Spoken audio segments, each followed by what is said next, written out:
오늘 우리에게 주신 하나님 말씀 보겠습니다. 믿음 행전 두 번째 말씀 히브리서 11장 1절에서 4절까지입니다. 우리 함께 받들어서 읽겠습니다. 시작.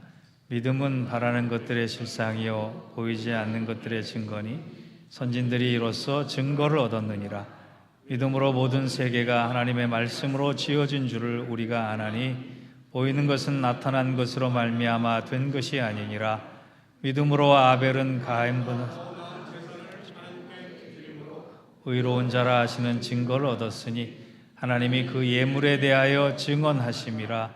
그가 죽었으나 그 믿음으로써 지금도 말하느니라. 아멘. 이는 하나님 말씀입니다. 믿음 행전을 써내려가는 교회가 되자, 지난주일에는 믿음이 무엇인가 이것에 대해 살펴보았고, 오늘은 히브리서 11장에서 얘기하고 있는 믿음의 인물 중, 믿음의 행전을 써내려간 인물 중 첫 번째로 아벨이라고 하는 사람에 대해서 살펴볼까 합니다. 아벨이란 사람을 통해서 우리가 처음 믿음 행전의 첫 출발, 첫 걸음은 무엇으로부터 시작되는가? 그것은 바로 예배입니다. 여러분, 우리가 믿음의 생활을 할 때요, 예배를 놓치면 다 놓치는 거예요. 예배가 기초가 되지 않고 다른 것을 쌓으면 헛된 욕망이 됩니다. 왜 하나님께서는 히브리서 11장에 그 중요한 믿음장을 얘기하면서 예배부터 말씀을 하시기 시작했나? 이것을 우리가 가슴 깊이 받아들여야 돼요. 예배란 무엇인가? 예배에 대한 정의를 우리가 이제 좀 살펴볼 필요가 있습니다. 구약은 예배를 두 가지 단어로 설명을 합니다. 하나는 아바드라고 하는 단어입니다. 봉사, 섬김, 영어의 서비스라고 하는 어원이 바로 여기서부터 출발합니다. 또 하나 샤하라고 하는 게 있는데, 이것은 굴복하는 뜻입니다. 내가 엎드려서 하나님을 경배하는 게. 창세기 24장, 출애굽기 4장, 출애굽기 34장에 이 샤하라고 하는 예배의 단어가 나옵니다. 신약으로 넘어가서는 프로스키오네라고 하는 단어, 전하다라고. 신약에서만 24개의 4번의 단어가 사용되면서 예배라고 하는 것은 내가 굽어 엎드려서 하나님을 전하는 것을 얘기하는 거예요. 여러분, 예배는 표시가 나는 거예요. 예배는 하나님 앞에 내가 엎드린 것이 표시가 나는 거예요. 또 하나 라트리오라고 하는 것은 종으로서 자신의 상전만 섬긴다는 게, 이게 아주 중요한 겁니다. 여러분, 예배는 누구만 섬기는 거예요? 예배는 누구만 섬기는 거예요? 하나님만 섬기는 거예요. 그래서 재물과 하나님을 동시에 섬길 수 없는, 두 마음을 가지고 참된 예배를 드릴 수 없는 것이 바로 이 라트리오라고 하는 거예요. 또 하나, 예배하는 것은 레이토르기아라고 하는 아주 유명한 단어입니다. 하나님께서 백성을 위하여 일하심을 내가 받아들이는 거예요. 하나님이 나를 사랑하시고 나를 붙드시고 나와 함께 하심을 내가 받아들이는 거예요. 이런 단어가 이제 영어로 가면 뭐가 되느냐? 워십이 됩니다. 월서십. 예배란 하나님께 내 마음과 정성으로 최상의 가치를 돌리는 것, 올려드리는 것, 이것이 바로 예배의 정의입니다. 성경에 보면 이런 예배가 어떤 특징으로 구분이 되는데, 어떻게 구분이 되느냐? 열왕기상 18장 28절에서 29절을 보면 하나님이 응답하시는 예배가 있고 하나님이 거절하시는 예배가 있습니다. 요한복음 4장을 보면 바른 예배가 있고 잘못된 예배가 나옵니다. 요한복음 4장 23절과 24절을 보면 참된 예배가 있고 거짓 예배가 있습니다. 로마서 12장 1절과 2절을 보면 살아있는 예배가 있고 죽은 예배가 있습니다. 창세기 4장, 오늘 본문과 연관된 창세기 4장을 보면 하나님께서 받으시는 예배가 있고 받지 않으시는 예배가 있어요. 이것을 정리해 보면 예배는 두 종류의 예배가 있습니다. 하나님이 받으실 만한 예배가 있고 하나님이 받지 못하실 만한 예배가 있는 거예요. 하나님이 기뻐하시는 예배가 있는 반면에 하나님이 아파하시는 예배가 있는 거예요. 다른 말로 하면 하나님 앞에 우리가 성공한 예배가 있고 실패한 예배가 있다는 거예요. 여러분, 이거 굉장히 무서운 얘기입니다. 이스라엘 백성이 하나님 앞에 엎드릴 때마다 하나님께서 다 받지 않으셨어요. 그 예배를 책망하셨어요. 야단치셨어요. 가증하다고 말씀하셨어요. 그런데 아무것도 없는 상황에 드리는 예배를 하나님이 기뻐 받으셨다라고 하는 말씀도 있어요. 여러분, 예배에 성공하길 원하십니까? 예배에 실패하길 원하십니까? 피곤한 몸 이끌고 이 자리에 나와서 드리는 예배가 하나님 기뻐하시는 예배가 되길 원합니까? 하나님 아파하시는 예배가 되길 원합니까? 저는 이 자리에 앉아있는 우리 모두의 시간이, 정성이 하나님을 향한 우리들의 믿음이 헛되지 않기를 바랍니다. 그러려면 우리가 성공한 예배를 드려야 하는데, 피곤해서 못 나오시는 분들도 계시고 아파서 못 나오시는 분들도 계시고 나오긴 나왔는데 너무나 힘들어서 그래도 목사님은 이해해 주시겠지 생각하고 눈 감고 계시는 분도 계시고, 예배를 드리는 12지파가 있대요. 12지파. 이스라엘의 12지파가 있듯이 예배를 드리는 12지파가 있대요. 내가 어디 속해 있는지 한번 잘 생각해 보세요.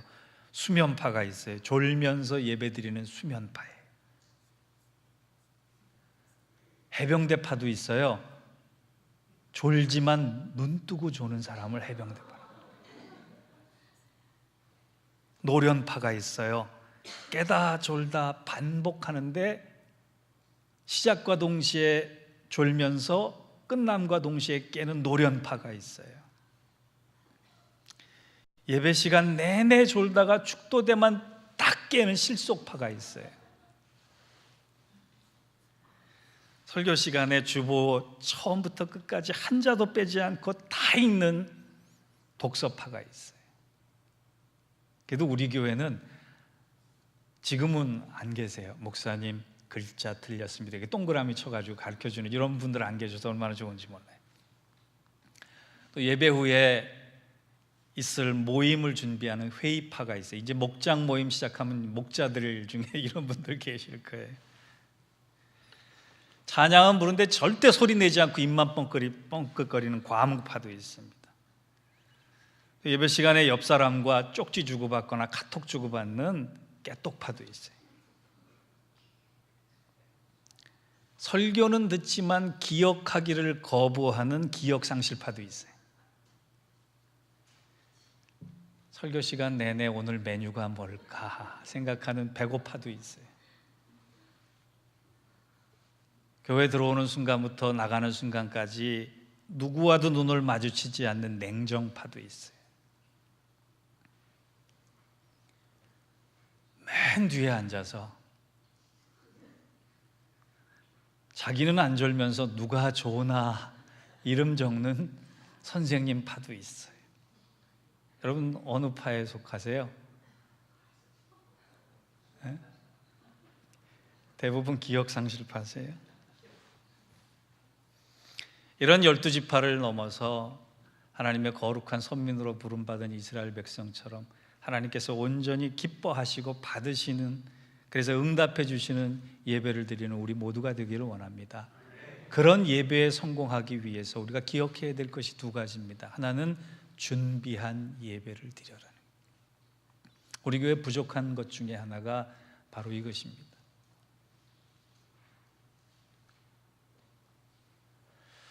지금 이 자리에 와 계신 분들은 참 고맙고 소중한 사람들이에요. 이 자리에 오지 않는 분들 중에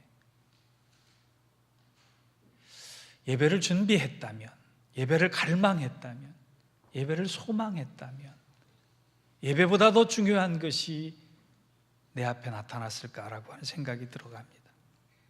아담과 하와에게는 두 아들이 있었어요. 가인과 아벨입니다. 가인은 농사를 지었고 아벨은 양을 쳤습니다. 둘 다 열심히 일해서 어느 날 동시에 하나님 앞에 예배를 드리게 됐습니다. 그런데 성경은 아벨의 제사는 받으셨는데 가인의 제사를 받지 않으셨다 그랬어요. 오늘 본문에도 읽어보면 더 나은 예배를 드렸다라고 했을 때 두 사람의 예배는 분명히 차이가 있었습니다. 그리고 창세기 4장에 가보면 하나님은 아벨과 그가 드린 예배, 그리고 그 예물, 삶 전체를 받으셨지만 가인의 예물도 받지 않으셨고 가인의 삶도 받지 않으셨다라고 말씀합니다. 그것이 창세기 4장 4절에서 5절까지 나오는 말씀입니다. 한번 보세요. 같이 읽어볼까요? 시작. 아벨은 자기도 양의 첫 새끼와 그 이름으로 드렸더니 여호와께서 아벨과 그 제물은 연락하셨으나 가인과 그 제물은 연락하지 아니하신지라 가인이 심히 분하여 안색이 변하니. 여러분, 형편없는 세상이란 말이 있어요. 형편없는 세상이란 말이 어디서 나온지 아세요? 여기에서 나왔다고 생각이 들어요. 동생과 형이 살았는데 엄마가 아빠가 동생 편만 드는 거예요. 그래서 형이 항의를 했습니다. 도대체 왜 동생 편만 드십니까? 그랬더니 네가 형이잖아. 형은 참아야 해. 그때 형이 뒤돌아서면서 얘기합니다. 형, 편없는 세상이다.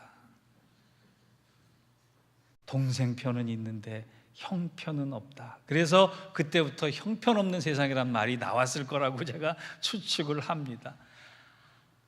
가인이 얼마나 하나님께서 받으시는 그 예배, 그것에 대해서 자기를 돌아보고 회개하고 겸손히 반성한 것이 아니라 나는 예배 드릴 만큼 드렸는데 왜 하나님께서 받지 않으시고 동생의 예배는 받으셨느냐? 가인이 심히 분하여 안색이 변했다 그랬어요. 차이가 있는 예배예요. 전통적으로 우리가 해석하기를 아벨의 예배는 받으시고 가인의 예배를 받지 않은 이유에 대해서 세 가지로 구분을 합니다. 아벨은 가장 좋은 것을 드렸고 가인은 아무거나 드렸기 때문에 하나님이 안 받으셨다. 또 하나, 아벨은 피의 제사를 드렸고 가인은 그저 피가 없는 곡물로 제사를 드렸다. 이 말은 좀 맞는 것 같긴 하지만 틀린 것도 돼요. 왜? 하나님께서 레위기에 이스라엘의 5대 제사를 명하면서 분명히 소제를 말씀하셨어요. 곡식만으로 드릴 수 있는 예배를 말씀하셨어요. 그런 걸 따지면 이 얘기도 맞는 것 같지만 맞지 않아요. 세 번째 견해는 하나님 마음이다. 하나님 주권이다. 이것으로 하나님께서 가인과 아벨의 제사를 구분한 것이 흡족하게 설명이 안 돼요. 그런데 오늘 본문 4절은 아벨의 제사가 연락된 이유, 가인의 제사가 연락되지 않은 이유에 대해서 아주 명쾌한 정의를 내려줍니다. 히브리서 11장 4절을 같이 읽어봅시다. 시작. 믿음으로 아벨은 가인보다 더 나은 제사를 하나님께 드림으로 의로운 자라 하시는 증거를 얻었으니 하나님이 그 예물에 대하여 증언하심이라. 무엇으로 예배를 드렸다고요? 믿음으로. 가인과 아벨의 제사의 차이는 재물의 차이가 아니라, 정성의 차이가 아니라, 재료의 차이가 아니라 믿음이 있는 예배를 드렸느냐, 믿음이 없는 예배를 드렸느냐, 그 차이입니다. 우리가 아무리 열심히 예배를 드려도 믿음으로 예배 드리지 않으면 하나님이 받으실 수가 없어요. 믿음을 다해서 하나님 앞에 나아오지 않으면 우리의 발걸음이 성전의 마당만 밟는 헛발걸음이 된다는 얘기입니다. 생각해 보세요. 아벨이 지금 첫 번째 예배를 드립니다. 그전에는 예배가 없었어요.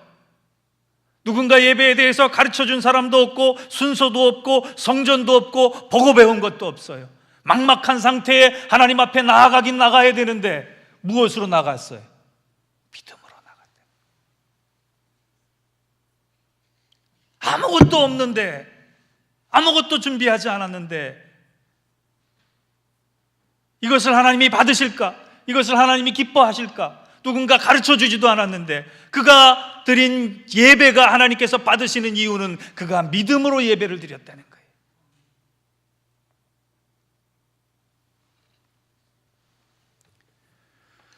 여러분, 믿음으로 예배를 드리는 것과 믿음으로 드리지 않는 예배를 어떻게 구별할 수 있겠어요? 제가 지금 예배를 믿음으로 드리는 것 같아요? 아니에요? 몰라요.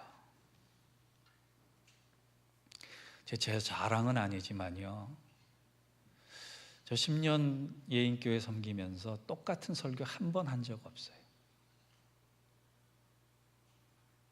이 병이에요, 병. 그냥 한 10년 전 거 딱 골라다가 또 한 번 하면 그래도 사람 모를 것 같은데, 뭐 지난주에 했던 설교도 기억 못 하는데 10년 전에 했던 설교 기억하겠어요? 기록 안 하는 분들은 얼마나 고마운지 몰라요. 우리 교회 기록 안 하시는 분들이 참 고맙고 감사한 분들이에요.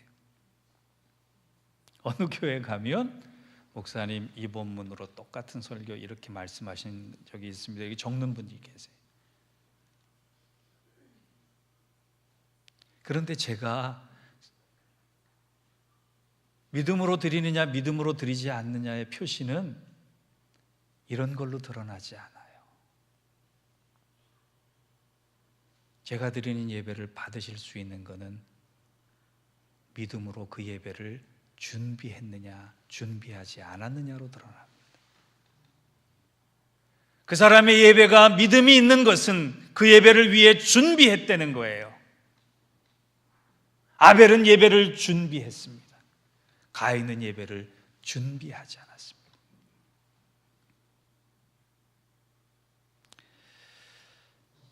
예배를 준비하고 드리는 사람과 예배를 그냥 드리는 사람은 감격이 다릅니다. 감동이 다른 것이에요. 예배를 사모하고 드리는 사람과 예배를 대충 드리는 사람은 받고 누리는 은혜가 달라집니다. 예배를 갈망하고 드리는 사람과 예배를 의무적으로 드리는 사람은 영적 부요함의 차이가 그렇게 큰 거예요.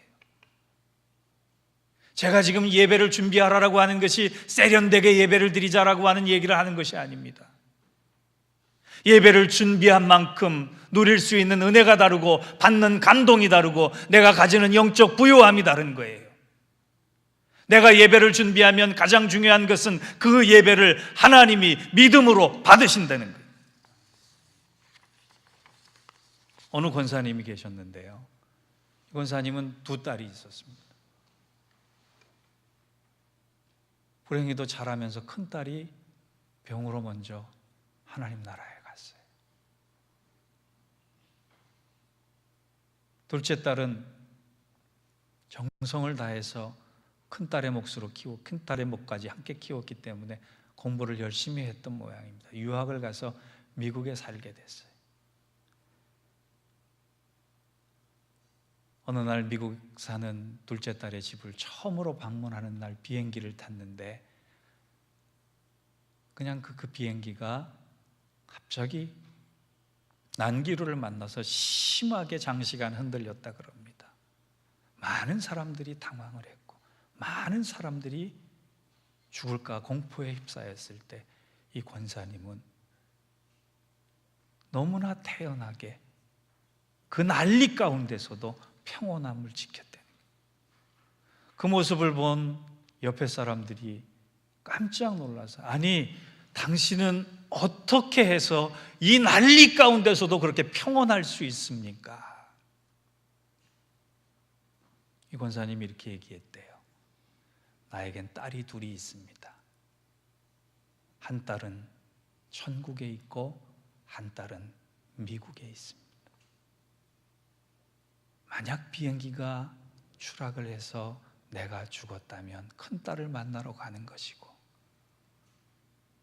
비행기가 안전하게 착륙을 하면 나는 둘째 딸을 만나러 가는 것인데 뭐가 두렵겠습니까? 여러분, 준비한 삶은 다른 거예요. 저는 우리 교회 예배가 달라지길 원합니다. 그러기 위해서는 준비부터 달라져야 돼요. 아모스가 준비하지 않는 이스라엘 백성을 얼마나 안타깝게 여겼으면 아모스 4장 12절에 이런 말씀을 했겠어요? 그러므로 이스라엘아, 내가 이와 같이 내게 행하리라. 내가 이것을 내게 행하리니 이스라엘아, 너의 하나님 만나기를 준비하라. 여러분, 우리 믿음 행전 써내려가는 게 구호가 되지 않기를 원합니다. 그러기 위해선 이제 돌아오는 토요일부터 이번 주일 예배를 위해서 잠시 동안이라도 기도하는 여러분 되기를 원합니다. 왜 회사 갈 준비, 학교 갈 준비, 여행 갈 준비, 손님 만날 준비, 밥 먹고 사우나 갈 준비까지는 다 하면서 술 먹을 때 안주 먹을 준비까지 하면서 예배 드릴 준비는 안 하는지 몰라요. 기도가 최고의 예배 준비입니다. 주일 예배 10분 전에 오셔서 내가 받을 은혜를 놓고 기도하세요. 예배팀들도 조금 더 부지런해지셔서 10분 전에는 다 자리에 앉아서 기도로 시작했으면 좋겠어요. 10분 동안 기도하시면서 내가 받아야 할 말씀, 내가 받아야 할 사명, 설교자를 위해서, 환우들을 위해서, 리더들을 위해서, 찬양단을 위해서, 찬양대를 위해서 기도하고 예배 드리는 것과 그렇지 않고 예배 드리는 것의 차이는 분명히 있습니다. 여러분, 제가 예배를 준비하라는 이유는 다른 것이 아니에요. 예배가 무너지면 내 신앙생활이 여지없이 무너지기 때문에 그래요. 그런데 예배를 준비하고 예배 때 은혜를 받기 시작하면 내가 어떤 고난과 환난 중에서도 나는 평안할 수 있는 거예요. 나에게는 넘치는 용기가 생기는 거예요. 세상에 줄 수 없는 권세가 생기는 거예요. 예배는 영적 삶의 첫 단추입니다. 예배를 잘 준비해서 드려서 예배를 바로 세움으로 우리가 드리는 예배를 하나님이 기뻐 받으시는 예배를 통해 믿음 행전의 첫걸음을 내딛는 저와 여러분 되시기를 주의 이름으로 부탁합니다. 두 번째, 그렇다면 예배를 준비한 것으로만 끝나고 1시간 예배 드리는 것으로만 끝나느냐? 아닙니다. 그거만큼 중요한 것이 있습니다. 바로 예배당 문 밖으로 나가는 순간부터 시작되는 삶의 예배를 드리는 일상의 예배자가 되는 것이 믿음 행전의 두 번째 걸음입니다. 여러분, 예배가 왜 중요한지 아세요?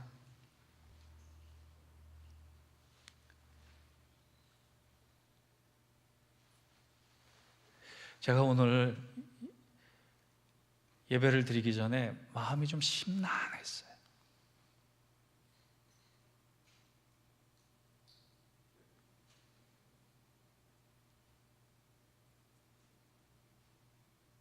우리 교인들 중에 정말 예배를 목숨 걸고 드리는 사람을 봤으면 좋겠어요. 근데 이상하게 예배에 대한 설교를 준비하면 꼭 더 결석들을 많이 하더라고요. 희한해요.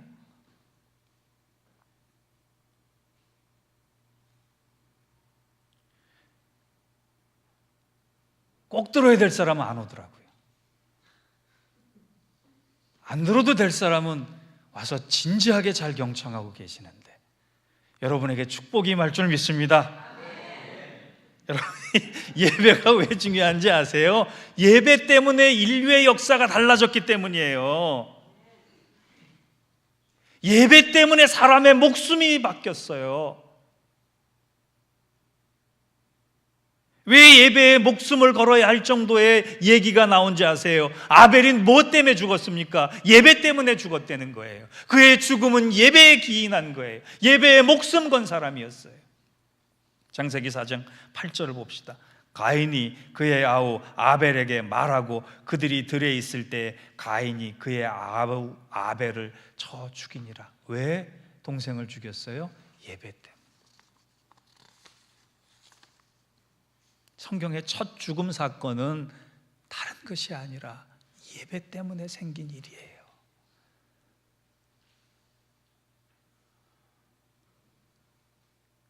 예배는 우리의 생명과 직결되어 있는 일입니다. 여러분, 우리가 이렇게 땀 흘려 일하는 이유가 뭐예요? 먹고 살기 위해서 아닙니까? 새벽부터 밤까지 이 수고하는 이유가 뭐예요?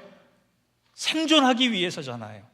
예배도 마찬가지예요. 내가 예배를 드려야 하는 이유, 예배를 지켜야 하는 이유, 예배를 하나님께서 기뻐하시는 이유로 만들어야 되는 이유가 뭐예요? 내 생명과 직결되어 있기 때문에 그렇습니다.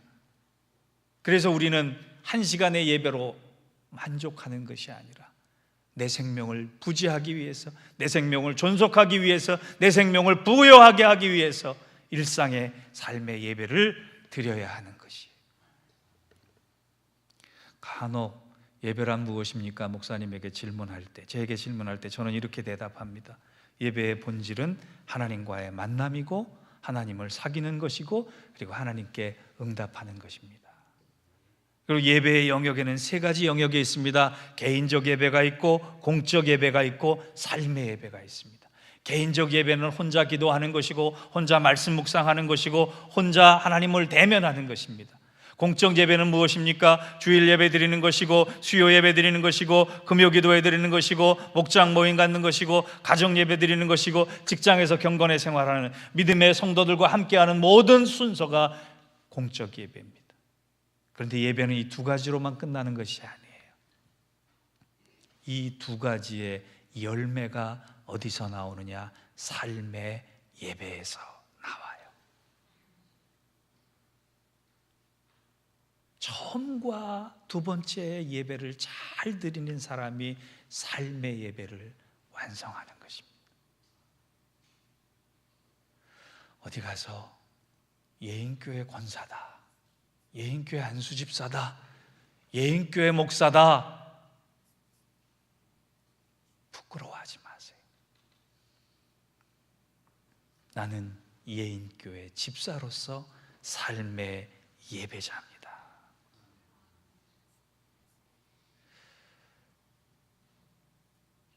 제가 어느 교회 웹사이트를 보다가 아주 좋은 표 하나를 발견했어요.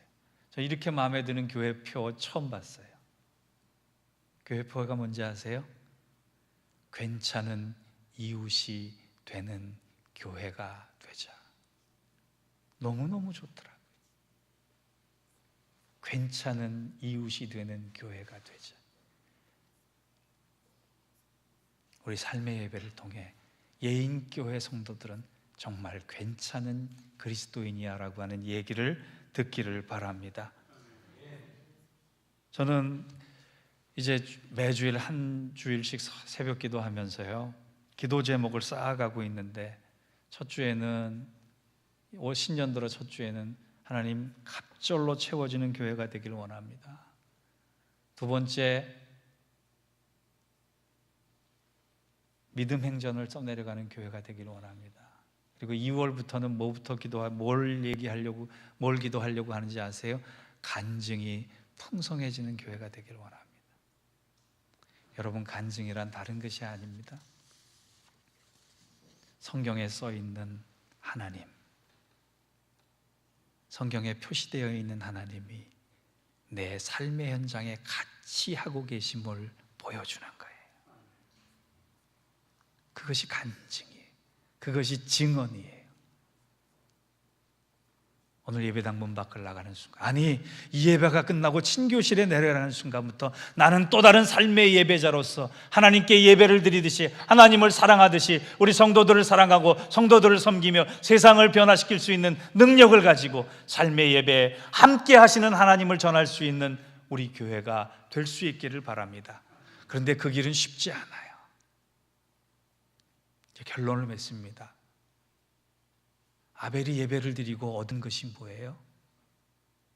죽음이에요. 예배를 잘 드리려고 하면 할수록 내겐 고난이 올 수 있어요. 내겐 손해가 올 수 있어요. 내겐 아픔이 올 수 있어요. 내가 분노하고 화를 내야 될 때, 내가 예배자이기 때문에 참아야 할 때가 있어요.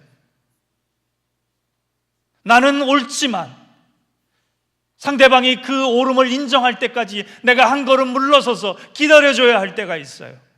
내가 누구 때문에 가시에 찔렸는데 그를 위해서 눈물을 흘리며 기도해야 될 때가 있어요. 예배자로 사는 것은 쉬운 길이 아닙니다. 손해봐야 하고 고난당해야 하고 가슴이 찢어져야 하고 비참해져야 돼요, 아벨처럼. 그런데 예배자, 삶의 예배를 드리는 사람에게 하나님이 보상해 주시는 것이 있어요. 그것이 오늘 본문 11장 4절입니다. 다시 한번 이 말씀을 크게 읽어봅시다. 시작. 믿음으로 아벨은 가인보다 더 나은 제사를 하나님께 드림으로 의로운 자라 하시는 증거를 얻었으니 하나님이 그 예물에 대하여 증언하심이라. 그가 죽었으나 그 믿음으로써 지금도 말하느니라. 삶의 예배를 완성하는 사람에게 하나님이 주시는 축복이 있어요. 첫째는 의롭다 여겨주시는 거예요. 두 번째, 그의 삶에 대해서 하나님이 증언해 주시는 거예요. 세 번째, 아벨은 죽었지만 그의 믿음이 지금에 말하는 것처럼 우리가 죽을 수 있지만, 우리가 손해볼 수 있지만, 우리가 아플 수 있지만 그것을 통해 하나님은 우리를 통해 말씀하신다는 거예요. 하나님의 메신저가 되신, 하나님의 대언자로 살아갈 수 있는 영광이 우리 안에 있는 겁니다. 저는 숫자가 많아지는 교회를 원하지 않습니다. 믿음 행전을 써내가기 위해 참된 예배를 준비하는 사람, 참된 예배자로 삶의 예배를 완성하는 사람들이 한 사람 한 사람 바르게 세워지는 교회가 되기를 원합니다. 우리 교회가 그 교회가 됐으면 좋겠어요. 우리 성도들이 그런 성도들이 됐으면 좋겠어요. 하나님은 그런 사람들을 위해 내가 너를 잊지 않겠다. 요한일서 2장 17절에 말씀하십니다. 이 세상도 그 정욕도 지나가되 오직 하나님의 뜻을 행하는 자는 영원히 거하느니라. 믿음 행전 예배자로 써내려가는 큰 은혜와 발걸음과 하나님의 축복이 우리 모두에게 함께하기를 주의 이름으로 축원합니다. 기도하겠습니다. 하나님 아버지, 왜 세상이 아벨은 되지 않고 가인만 되기를 원하는지 통회하는 마음으로 이 시대의 믿음 행전을 써내려갈 때 우리가 죽음으로써도 오히려 하나님을 말할 수 있는 참된 예배자 되게 하여 주시고 그 일을 준비하는 사람 되게 하여 주시고 그 일을 감당하는 사람 되게 하여 주셔서 우리 교회가 믿음 행전에 하나님의 펜이 될 수 있는, 하나님의 붓이 될 수 있는 그 영광을 허락받게 하여 주옵소서. 예수님의 이름으로 기도하옵나이다. 아멘.